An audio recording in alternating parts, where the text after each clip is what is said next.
Okay, so here's a smart way to use that extra oil from your chow mein stir fry or any kind of stir fry.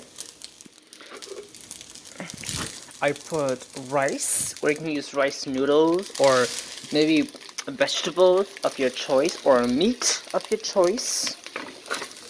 And then see that savory color of the chili oil and the spices and the herbs. Just savoring it.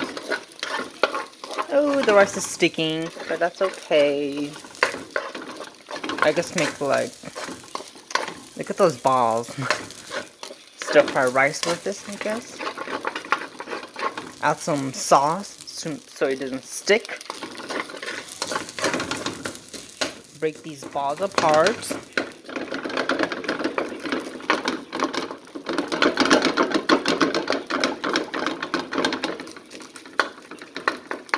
Now let me add some soy sauce. You can use any soy sauce brand that you like. No, I guess the soy sauce is optional. Like, I think you do need soy sauce in there. I don't know. Oh, I think I put a little bit too much.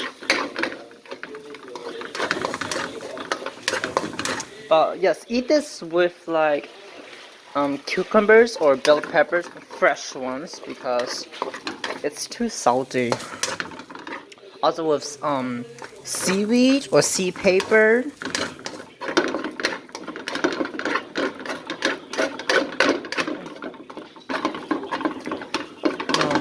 It's okay if there's some oil on the sides that's like shiny, you can see that. You can just go ahead and wash that with soap. Okay, I think that's good enough.